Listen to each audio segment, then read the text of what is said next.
Alors des rencontres, tout d'abord, des rencontres de personnes qui ont des projets et qui ont des difficultés à les rendre éligibles pour des investisseurs, je dirais, qui ont plutôt une philosophie commerciale au départ, mais qui commencent à s'intéresser également à la performance sociale. C'est également rencontrer des investisseurs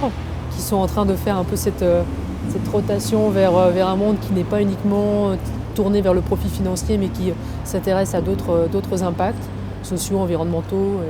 et sociaux, surtout sociaux. Donc c'est vraiment de rencontrer ces deux mondes-là et de comprendre comment nous, dans notre rôle de conseiller, puisque PwC est quand même une firme qui a un volet conseil, comment on peut faire se rencontrer ces deux mondes, c'est-à-dire le monde des gens qui ont des projets et des bonnes idées, et le monde des personnes qui ont de l'argent et qui souhaitent investir dans ce domaine-là.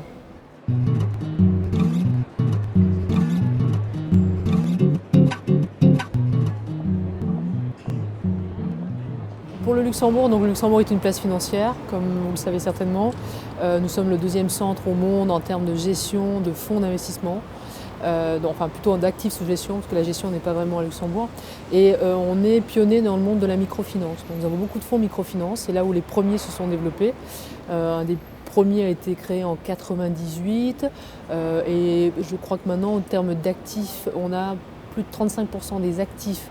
investis en microfinance via des fonds d'investissement qui sont dans des structures luxembourgeoises. Donc le core business à Luxembourg est vraiment au début sur la microfinance, mais maintenant s'élargit sur des projets qui sont des projets d'impact finance plus large, de social business, donc qui vont, en fait, tout projet dont l'objectif n'est pas uniquement la rentabilité financière, mais a pour objectif une rentabilité sociale, une performance sociale.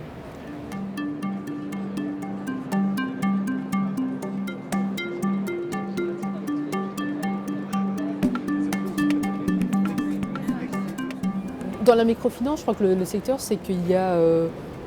beaucoup d'argent et peu de structures capables de les absorber. Donc il y a besoin, juste pour que ce soit concret, donc les fonds d'investissement vont donner de l'argent à des sociétés de microfinance qui sont dans les pays émergents, qui elles vont faire des microcrédits. Et il faut, sur une ligne de crédit qui est donnée par le fonds, il y a beaucoup de micro-prêts, donc il y a une structure opérationnelle très lourde à mettre en place, et donc ça demande beaucoup de moyens, et il y a beaucoup de sociétés qui n'ont plus ces moyens-là, donc qui ne peuvent plus absorber ce flot d'argent, et qui, si elles l'acceptent, risquent de prendre de plus grands risques, de perdre l'objectif premier qui est quand même de faire de l'entrepreneuriat et pas faire du crédit à la consommation. Donc je dirais qu'il y a un phénomène un peu d'étouffement du secteur, donc un besoin de structuration de sociétés qui avaient des tailles plus petites, qui étaient moins organisées et qui ont besoin de se structurer pour pouvoir absorber de nouveaux fonds. Donc je dirais que le principal problème de la microfinance est celui-là.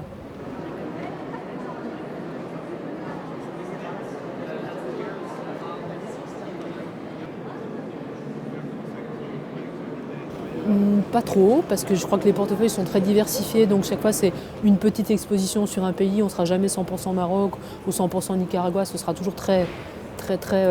risk spread, comme diraient les Anglais. Par contre, oui, je pense qu'en termes de volonté de nouveaux investisseurs d'aller dans ce domaine-là,